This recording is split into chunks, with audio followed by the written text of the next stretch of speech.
Okay, here I've got a battle set up, 15 millimeter for the War of Spanish Succession period. The battle's pitted between two alliances. One, on this side, we can see the let's say French army with Bavarians in the center, and on the right, Bourbon Spanish troops, and opposing them,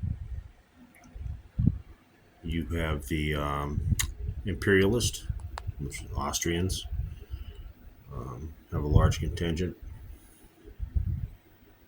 and in the center you've got Imperialist and Dutch. The left wing of the enemy is a Dutch contingent with a brigade of English in reserve. And you can see here on the flank you've got basically the French army set up two battle lines. This is using Volley and Bayonet rules, 15 millimeter gaming. I use basically regimental stands. It's linear stands representing a regiment of infantry or battalion. In this case, in this game system, I've got the numbers have been scaled down, so one strength point equals 250 men. So you've got an average of 500 to 750 men per regimental stand. And as you can see, I actually have the names of the units listed on the back of the bases. Just makes for easier detailing and keeping track of organization and points and so forth during the game and command. You've got starting out with the Brigade of Cavalry on the left.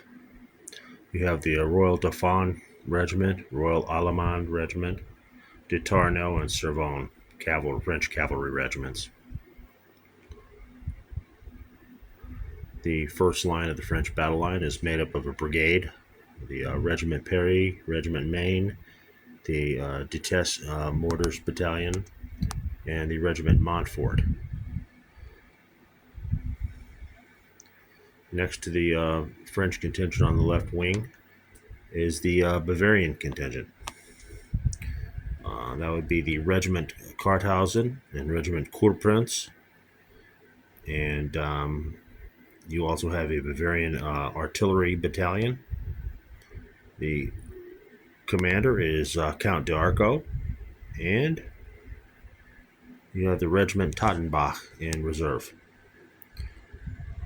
Coming back to the French, you also have two brigades in their second line, the Regiment Duroy, the Irish Regiment Clare, Regiment Piedmont, Regiment Picardy on the flank, along as supporting the Versailles dismounted dragoons.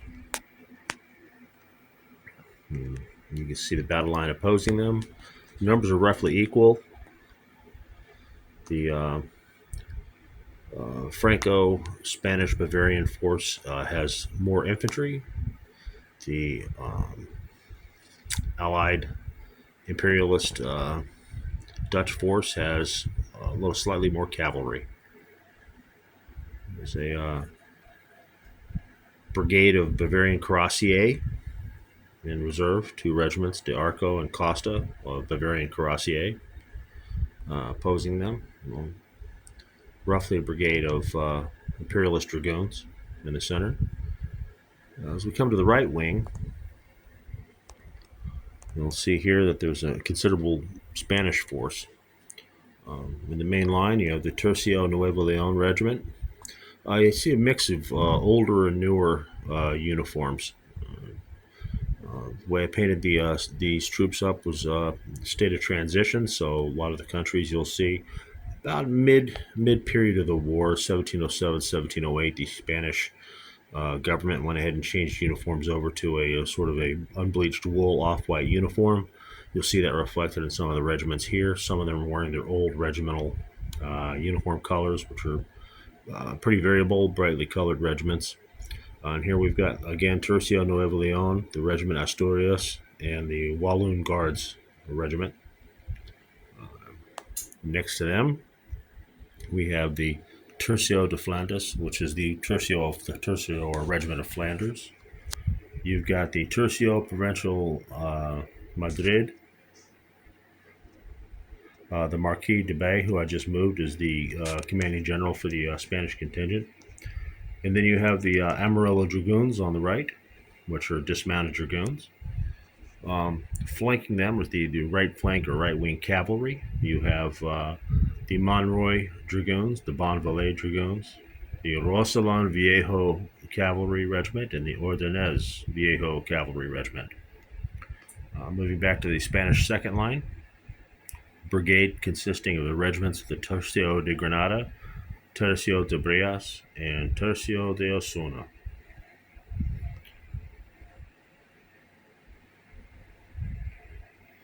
Spanish did not have an artillery contingent here, which is going to be problematic for them. The Spanish second line continues with another brigade consisting of the Tercio de Bravante, Regiment de Jaén, and Tercio Civil Morados. And that completes the